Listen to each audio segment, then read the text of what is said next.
Dumper ચાલક ફરી એકવાર બેફામ છે। સચિન જીઆઈડીસી વિસ્તારમાં ડમ્પર ચાલકે એક બાળકનો જીવ લઈ લીધો। ડમ્પરે અડફેટે લેતા 12 વર્ષીય આશિષ નિષાદનું મોત થયું છે। સચિન જીઆઈડીસીમાં શિવનગર ચોકડી પાસે આ બનાવ બન્યો। તળંગપુરમાં ગીતાનગર ખાતે બાળક રહેતો હતો। બેફામ બનેલા ડમ્પર ચાલકે બાળકને અડફેટે લેતા બાળકનું કરુણ મૃત્યુ થઈ ગયું। ડમ્પર ચાલકે રિવર્સ લેતા સમયે બાળકને કચડી નાખ્યો હતો। આ બાળક માટે કાર સમાન બનેલ ડમ્પરના ઘટના સ્થળના સીસીટીવી પણ સામે આવી ગયા। બાળકના મોતના સીસીટીવી સામે આવ્યા છે, જેમાં જોઈ શકાય છે કે કઈ રીતે આ ડમ્પર ચાલકે બાળકનો જીવ લીધો હતો। તો સુરતના સચિન જીઆઈડીસી શિવનગર ચોકડી પાસેનો આ બનાવ છે। ડમ્પર ચાલક કેટલી હદે બેફામ બન્યા છે અને જ્યારે તે રિવર્સ લેતો હતો ત્યારે તે ધ્યાન ન રહ્યું કે પાછળ કોઈ છે અને તેણે એ બાળકને કચડી નાખ્યો। 12 વર્ષના આ બાળકનું મૃત્યુ થયું છે અને ઘટના સ્થળ પર જ કરુણ મૃત્યુ થતા આસપાસના લોકોમાં અરેરાટી વ્યાપી ગઈ છે। રાજકોટમાં વધુ એક હિટ એન્ડ રનનો બનાવ બન્યો। ધોરાજી બાયપાસ પાસે એક કાર ચાલકે સર્જ્યો છે અકસ્માત। આ કાર ચાલકે બાઇકમાં સવાર 3 લોકોને ઉલાળ્યા હતા। અકસ્માતના હચમચાવનારા સીસીટીવી સામે આવ્યા। અકસ્માતમાં બાઇક સવાર 3 લોકો ઇજાગ્રસ્ત થયા। ઇજાગ્રસ્તોને ઉપલેટા ખાનગી હોસ્પિટલ ખાતે સારવાર માટે ખસેડાયા। અકસ્માત સર્જી કાર ચાલક ફરાર થઈ ગયો। સંપૂર્ણ બેદરકારી સાથે રોંગ સાઈડમાં સ્પીડમાં આવી રહેલ કારે અકસ્માત કર્યો હતો। કાર ચાલક અકસ્માત સર્જી જે ડુમિયાણી ટોલ પ્લાઝા પાસે આવેલ હોટલ ખાતે કાર પાર્ક કરી અને ફરાર થઈ ગયો હતો। તો બે અલગ અલગ તસવીર આપણે બતાવી રહ્યા છીએ। જ્યારે આ કારે અકસ્માત કર્યો તેના સીસીટીવી અને બીજી તરફ જે કાર જેણે અકસ્માત સર્જી અને ત્યાં હોટલ પાસે એક પાર્કિંગમાં મૂકી અને ત્યાંથી કાર ચાલક ફરાર થઈ ગયો હતો। ભિલોડાના કિશનગઢમાં પોતાના જ ટ્રેક્ટર નીચે આવી જતા ખેડૂતનું આકસ્મિક મૃત્યુ થઈ ગયું। રાત્રિ દરમિયાન ખેડૂત મહાશંકર બરંડા ખેતરમાં થ્રેસર ચલાવતા હતા। એ દરમિયાન ડીઝલ ખતમ થયું। ડીઝલ નાખ્યા બાદ અચાનક ટ્રેક્ટર ચાલુ થઈ જતા ખેડૂત અકસ્માતનો ભોગ બની ગયા। ખેડૂતના મૃતદેહને પીએમ અર્થે ખસેડવામાં આવ્યો છે।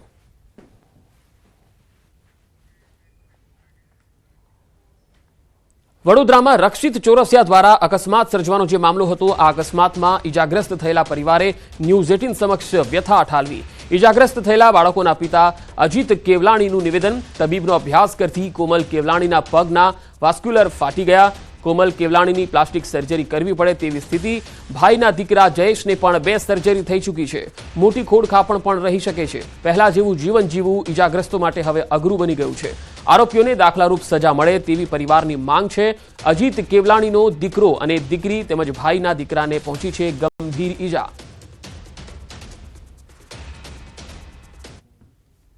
કોઈએ જાન ગુમાવ્યું છે અને જે ફ્રેક્ચર્સ થયા છે એ લોકો નોર્મલ લાઈફ પાછા જીવી નથી શકવાના। કોઈ એ લોકો 20-25 કિલોમીટરની સ્પીડે ક્યારે દોડતા થશે, શું થશે હજુ કશું કહેવાય નહીં। ચાલવાની કન્ડિશન કેવી રહેશે કશું કહેવાય નહીં। કોઈ બાળકના મેં સાંભળ્યા પગ બી કાપી નાખ્યા, તો એ વિચારો માણસની લાઈફ શું રહેશે। આ લોકોને છોડવું ના જોઈએ। પોતાના મોજ શોખ માટે એના માટે આ લોકો આવું કરીને અંધાધૂંધ ગાડીઓ ચલાવે એ ના હોવું જોઈએ। સુરતના કામરેજના ખોલવડ ગામમાં અસામાજિક તત્વોનો આતંક જોવા મળ્યો।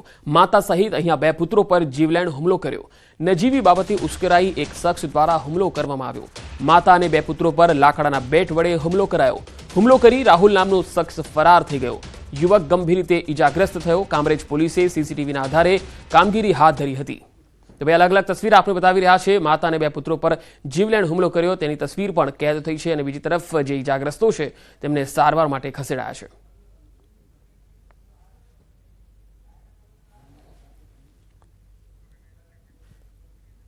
સાબરકાંઠાના હિંમતનગરમાં યુવકના હાથ બાંધી અને નિર્દયતાથી માર મારવામાં આવ્યો।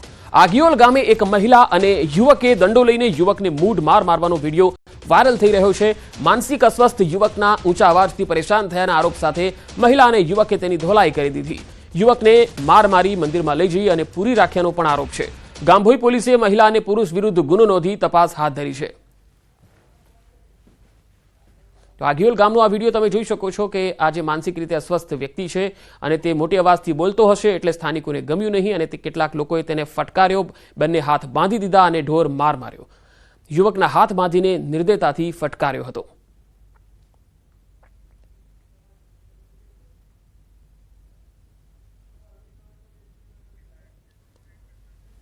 રાજકોટના ગોંડલના કમઢિયા ગામ પાસે સીમ વિસ્તારમાં પરપ્રાંતીય યુવકની લાશ મળી આવતા ચકચાર મચી ગઈ. કમઢિયાથી દેરંડી ગામ તરફ જતા ખેતરમાં 30 વર્ષીય યુવકની લાશ મળી. 5 દિવસ પહેલા જ યુવક જમીન વાવેતર માટે આવ્યો હતો. બંસી નામના યુવકનો મૃતદેહ ખેતરમાં ખોદેલ મકાનના પાયામાંથી મળી આવ્યો, જ્યારે રોડ કાંઠે ખેતરમાં ગોદડું, લોહીના ડાઘવાળા પથ્થર અને બાઇક મળી આવ્યું. સુલતાનપુર પોલીસે સમગ્ર મામલે તપાસ હાથ ધરી છે. રાજકોટના વડાળી ગામે ખૂની ખેલ ખેલાયો. મોબાઈલમાં સ્ટેટસ રાખવાની બાબતે યુવકની હત્યા થઈ. 32 વર્ષીય યુવકની છરીના ઘા ઝીકીને હત્યા કરવામાં આવી. મોબાઈલમાં સ્ટેટસ મૂકવાની બાબતે બોલાચાલી થઈ. આજીડેમ પોલીસ સ્ટેશન ખાતે અજય મુછડિયા વિરુદ્ધ ફરિયાદ નોંધાઈ છે.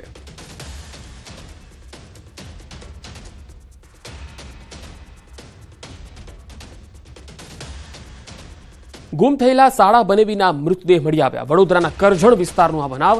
બંનેના ખેતરમાંથી મૃતદેહ મળી આવતા ખળભળાટ મચી ગયો. ધૂળેટીના દિવસે બંને ગાયબ થઈ ગયા હતા. ડ્રોનની મદદથી ખેતરમાંથી પોલીસે મૃતદેહને શોધી કાઢ્યા. ત્યારે હાલ તો સમગ્ર મામલે તપાસ ચાલી રહી છે.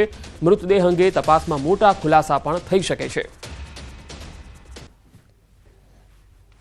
તો ડ્રોનની મદદથી મૃતદેહને શોધી કાઢવામાં આવ્યા. વડોદરાના કરજણ વિસ્તારનો આ બનાવ. શાળા અને બનેવી ધૂળેટીના દિવસે ગાયબ થઈ ગયા હતા અને કરજણ વિસ્તારના ખેતરમાંથી તેમની લાશ મળી આવી છે. આ શોધવા માટે પોલીસે ડ્રોન ટેકનોલોજીની મદદ લીધી હતી. અને હવે વાત પાખંડીઓની.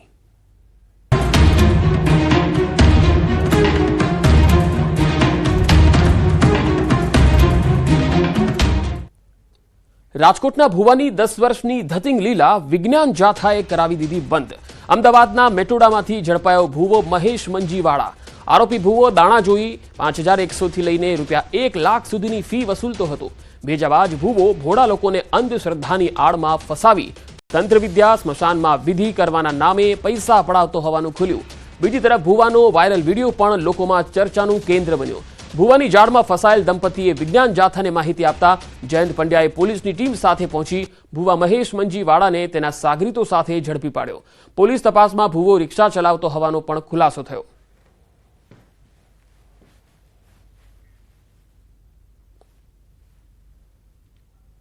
અમે ઘરની ઉપર થોડીક વધારે તકલીફ હોવાથી અમે મહેશવાળા નામના ભુવાજીને સંપર્ક કરેલો.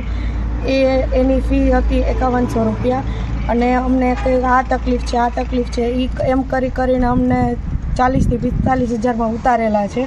અમારી યારે છેતરપિંડી કરી છે અને એ રીતે અમારી યારે બધી લૂંટ કરી છે. અને તમે પૈસા કેવી રીતે દીધા?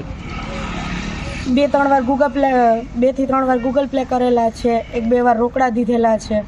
એ રીતે આપણે તમારી પાસે હતા કે તમે કઈ વસ્તુ વેચી? અને અમારી એક રિક્ષા પણ હતી ઘરની, વેચીને અમે રૂપિયા આપેલા છે. અમે છે ને વ્યાજના દરજામાં છીએ, રોજ વ્યાજ ભરીએ છીએ. એના હિસાબે અમે વ્યાજના ચક્કરમાં પણ પડી ગયા. સારું થઈ જાય પણ કઈ સારું કર્યું નહીં, હાથ ઊંચા કરી દીધા છે. અત્યારે કઈ જવાબ આપતો નથી. પૈસા પરત માગવાનું કીધું તો કે તમારા થાઈને કેસ કરો, અહીંયા કેસ કરી એવી ધમકી આપે છે. અને રોડ ઉપર આવીને એના ભાઈને બધા ધમકી મારે છે કે હવે ક્યાંય ઘરે આવ્યો તો તારા ટાટીએ ભાંગી નાખશું ને ઘરે આવીને પૈસા લઈ જાય ને એવી ધમકી મારે છે. એટલે આવા ભૂવાથી બહુ દૂર રહીએ એવું મારું પબ્લિકને કહેવાનો મતલબ એવો છે કે કોઈ એવા ભૂવા પાસે જાતા પહેલાં 7 વખત વિચાર કરજો. આ ભૂવો છે આંકડાનો જુગારનો શોખીન હતો અને લોકો પાસે રૂપિયા પડાવતો હતો અને પોતે નગ્ન હાલતની અંદર પણ એનો વિડીયો વાયરલ થયો હતો, એ પણ સામે આવ્યો હતો. આ સમગ્ર હકીકતમાં પીડિતા જે મહિલા હતી એને બધાની હાજરીમાં એને માર પણ માર્યો હતો, કારણ કે એને 45,000 જેવી રકમ જુદી જુદી વિધિના નામે લઈ લીધી હતી અને આ પીડિત પરિવાર છે એ બરબાદ થઈ ગયો હતો. સાબરકાંઠાના જિલ્લા પંચાયત આરોગ્ય વિભાગના કર્મચારીઓ હડતાળ પર ઉતર્યા. 700 જેટલા આરોગ્ય કર્મીઓ અચોક્કસ મુદતની હડતાળ પર ઉતરતા દર્દીઓ પરેશાન થયા.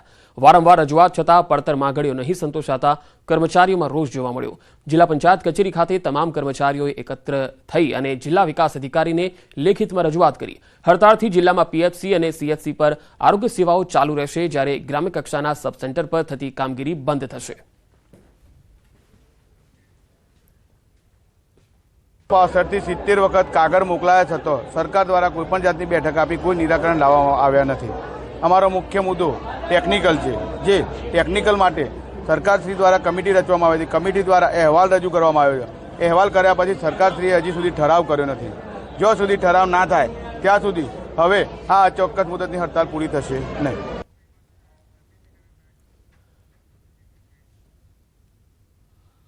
અને હવે આપણે સીધા લઈ જઈશું ગૃહ રાજ્યમંત્રી હર્ષ સંઘવી પત્રકાર પરિષદ સંબોધી રહ્યા છે. આવો સાંભળીએ. કોંગ્રેસે એની માનસિકતા તો સ્પષ્ટ કરી જ છે. જે રાજ્યમાં અનેક વાયદાઓ આપ્યા હોય, વાયદા પૂર્ણ કરવા માટે સરકાર પાસે રૂપિયા નથી, પરંતુ ચોક્કસ સમાજને લાભ કરાવવા માટે અન્ય બધા જ જોડે અન્યાય થાય તે પ્રકારનો નિર્ણય એ કોંગ્રેસ કર્ણાટકામાં જે બિલ પસાર કર્યું છે તેનાથી સ્પષ્ટ થાય છે. અને તે જ માનસિકતાથી કોંગ્રેસના નેતાઓ અને વિવિધ કાર્યકર્તાઓ એ તમામ રાજ્યોમાં એ મિશનથી કામ કરી રહ્યા છે.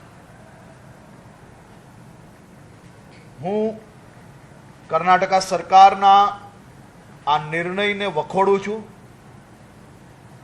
અને ભગવાનને પ્રાર્થના કરું છું કે એમને સદબુદ્ધિ આપે. આજે કોંગ્રેસના નેતા શ્રીમાન અમિતભાઈ, જેમને વિધાનસભામાં પોતાના અનેક પ્રશ્નો પૂછ્યા, પોતાના પ્રશ્ન, પોતાનું ભાષણ લાંબુ રાખવું અને એના પછી જાણી જોઈને મહત્વના પ્રશ્નોના જવાબ ના આપી શકાય અને વિધાનસભાના સમય પૂર્ણ થયા પછી કોંગ્રેસના આ નેતા દ્વારા જે ગુનેગારો, જે ટપોરીઓ કે મારા રાજ્યના સામાન્ય નાગરિકોને હેરાન કરે તેમના જે વરઘોડાઓ નીકળે છે એની સામે હેરાનગતિ જેમને સ્પષ્ટ કરી છે. બીજા એક ધારાસભ્યએ આવા ગુનેગારો જે રાજ્યના સામાન્ય નાગરિકોના હિત માટે આરક્ષિત રાખેલી જગ્યાઓ પર ઇલીગલ કન્સ્ટ્રક્શન જે તોડવામાં આવે એની સામે દુઃખ વ્યક્ત કર્યું. તેનાથી સ્પષ્ટ નજરે પડી રહ્યું છે કે આવા ગુનેગારો પર જ્યારે કડક પગલાં ભરાય અને એ પગલાંને કઈ રીતે વિરોધ કરવો, એ પગલાંને એમ ખેમ રીતે પ્રસ્તુત કરીને વિરોધ કરીને પોલીસને આ પ્રકારના મજબૂત પગલાં લેતા રોકવાનો આ સ્ટેટમેન્ટોથી 100% પ્રૂવ થઈ રહ્યું છે. ખાસ કરીને સુરતની વાત કરી. સુરત સિટી અને મહાનગરોની અગર વાત કરીએ તો મારે એક આંકડો ગુજરાતની જનતા સામે મૂકવો છે. ગુનો બન્યો, અનેક જગ્યા પર અનેક ગુનાઓ બન્યા. સમાજ જીવનમાં જ્યારે આ પ્રકારના ગુના બને તો એવા ગુનાઓની પાછળ ગુનેગારોને સીધા કરી લેવાનો એ સંકલ્પ લઈને ગુજરાત પોલીસ પાસે કામગીરી કરાવી રહ્યા છે. પરંતુ જે સુરતને બદનામ કરવાનો કોંગ્રેસે ખાસ કરીને એક મિશન હાથમાં લીધું છે.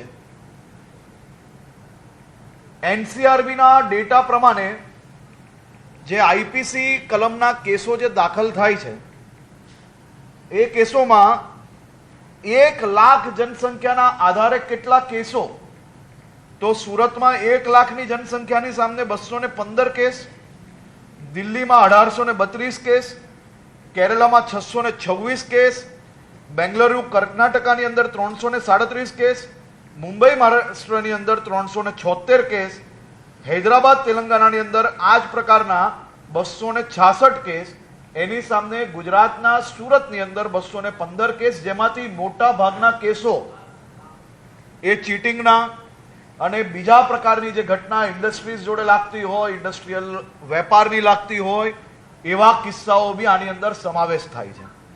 મેટ્રોપોલિટન સિટીઓની અંદર જે ઘટનાઓ બને છે એ ઘટનાઓ જોડે જોડે એ લોકોને જે ન્યાય અપાવવાની કામગીરી છે એમાં ગુજરાત દેશમાં સર્વપ્રથમ રાજ્ય છે જે ફાસ્ટ ટ્રેક કોર્ટ દ્વારા ઝડપથી ન્યાય અપાવવા માટે અનેક દાખલાઓ આપ સૌની સામે એ પુરવાર કરે છે કે ગુજરાત ઝડપથી ન્યાય અપાવવામાં આપણું રાજ્ય દેશમાં સર્વપ્રથમ રાજ્ય છે.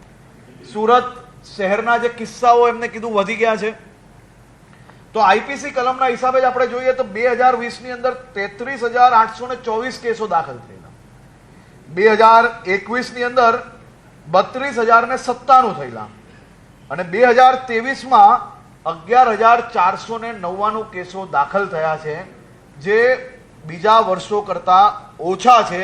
પરંતુ આ કેસો બી કઈ રીતે ઘટે તે દિશામાં કામગીરી કરવા માટે સુરત પોલીસ અને ગુજરાત પોલીસ મક્કમતાથી કામગીરી કરશે અને કરવી જ પડશે. રાજ્યના પ્રત્યેક નાગરિકોને નાની મોટી કોઈ બી પ્રકારની તકલીફ થાય, સાહેબ તમે આ જ પ્રકારના વિડીયો એ અનેક રાજ્યના જોયા છે, પરંતુ આ પ્રકારના એક્શન મિનિટોની અંદર લેતા કદાચ ગુજરાત રાજ્ય એકમાત્ર રાજ્ય હશે કે કલાકોની અંદર બધા ગુનેગારોને પકડવા માટે ટીમ બને, ગુનેગારો પકડાઈ જાય અને ગુનેગારો ભવિષ્યની અંદર આ પ્રકારનો ગુનો ના કરે તે માટે કડકમાં કડક પગલાં ભરવામાં આવે. આ પ્રકારના ગુનેગારોને રોકવા માટે પ્રિવેન્શન એક્શનો બી લેવાયેલા છે. આ જ ગુનેગારને 3 વાર પાસા હેઠળ અંદર નાખવામાં આવ્યો છે, પરંતુ આપ સૌ લોકો જાણો છો ક્યાંક ને ક્યાંકથી આ કાયદાની આટીગુટીમાં કોર્ટમાંથી જામીન મેળવવામાં આ લોકોને સફળતા પ્રાપ્ત થઈ, હજી તો પાસામાંથી છૂટીને જ આવ્યા છે. એટલે આ પ્રકારના ગુનેગારો પર કડક પગલાં ખાસ કરીને ભરવામાં આવ્યા છે અને હજી બી વધુ કડક પગલાં આ પ્રકારના ગુનેગારોની ગુજરાતભરમાં ભરવામાં આવશે અને તમામ દિશાએ ગુજરાત પોલીસના તમામ યુનિટોને આની એક માર્ગદર્શિકા ડીજીપી દ્વારા આપવામાં આવી છે, જે 100 કલાકની અંદર તૈયાર કરીને એમને ગુજરાતભરની અંદર આની ઉપર એક્શન લેવાના છે. આજે હું પોતે બી સાંજે 4 વાગે એક રિવ્યુ બેઠક લેવાનો છું અને રિવ્યુ બેઠકની અંદર આ બાબતની કામગીરીનું નિરીક્ષણ કરવાનું છું.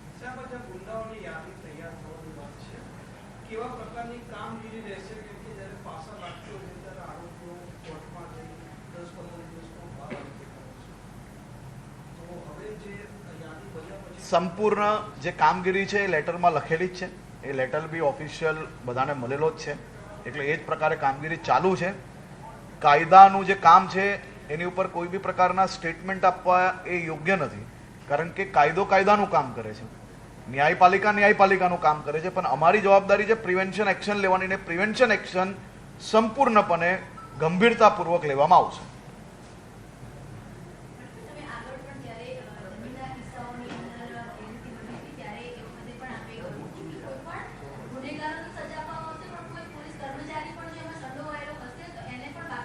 જરૂરથી, અને આ બાબતની બી તપાસ તમામ દિશાએ ચાલી રહી છે. કોઈ બી એક એજન્સી આ બાબતની તપાસો નથી કરતી અને આ પ્રકારના જે પોલીસના કોઈ બી જવાનો આવા લોકો જોડે જો બેસેલા કોઈ બી પ્રકારનો સંપર્ક મળશે તો એમને બી નોકરીથી હાથ ધોવો પડશે.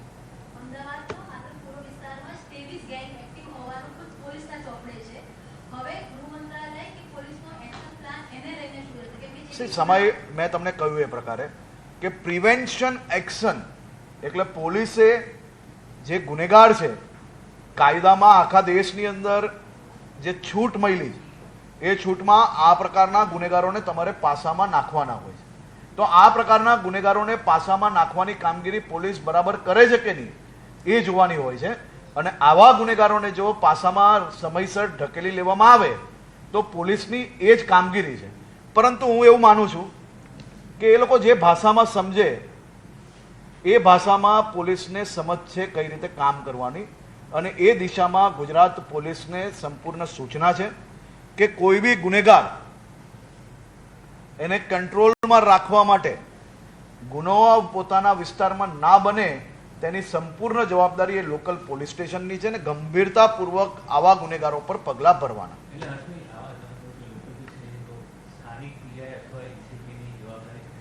જી હા, કોઈ બી વિસ્તારની અંદર આ પ્રકારના ગુનાઓ જો હેબિચ્યુઅલ ગુનેગાર દ્વારા થાય તો લોકલ પોલીસ સ્ટેશનની સંપૂર્ણ જવાબદારી છે અને એ પોલીસ સ્ટેશનોની તપાસ જ્યારે બી આવા કોઈ ગુના થતા હોય તો સિનિયર અધિકારી દ્વારા ચાલતી હોય છે.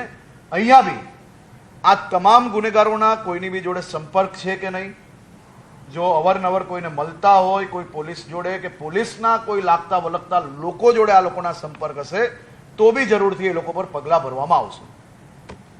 પરંતુ મને માત્ર દુઃખ એક વાતનું છે,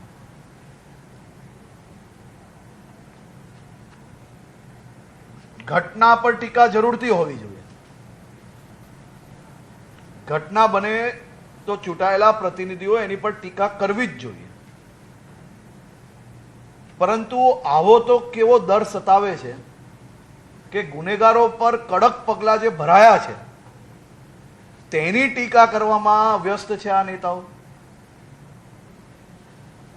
શું આ પ્રકારના ગુનેગારો જે રાજ્યના નાગરિકોના હિતમાં સુરક્ષિત રખાયેલી જગ્યાઓ પર કબજો કરે તો એ ખાલી કરાવવો કે નહીં કરાવવો? શું આ પ્રકારના ગુનેગારો પર કડક પગલાં ભરવા કે નહીં ભરવા? ગુનેગાર કોઈ બી સમાજનો નથી હોતો, ગુનેગારનો કોઈ સમાજ નથી હોતો. ગુનેગાર કોઈ બી હોય એની ઉપર કડક પગલાં ભરવા જ જોઈએ અને આનાથી બી વધુ કડક પગલાં ભરવામાં આવશે.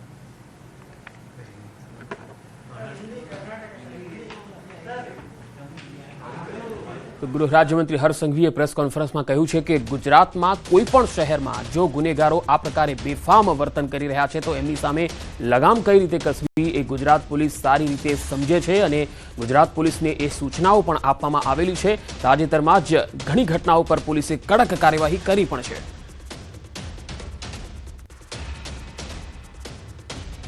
ગુજરાત રાજ્યમાં છેલ્લા કેટલાક સમયથી અસામાજિક તત્વોના આતંકના અનેક કિસ્સાઓ સામે આવી રહ્યા છે, જેને લઈ ડીજીપીએ કુખ્યાત ગુનેગારોની યાદી તૈયાર કરવા આદેશ કર્યા હતા. અમદાવાદ શહેર પોલીસે 1170 ગુનેગારોની યાદી તૈયાર કરી છે. વસ્ત્રાલમાં ધૂળેટીના આતંક મચાવનાર રોહિત સોનવણે નામના આરોપીના વિડીયો પણ સોશિયલ મીડિયામાં વાયરલ કર્યા છે, જેમાં આરોપીની ગુનાહિત માનસિકતા જોવા મળી રહી છે. સોશિયલ મીડિયા પર પોસ્ટ કરેલા વિડીયોમાં આરોપી રોહિત સોનવણે પોતાને ગેંગસ્ટર ગણાવી રહ્યો છે અને બબાલ કરતા વિડીયો શેર કર્યા હતા.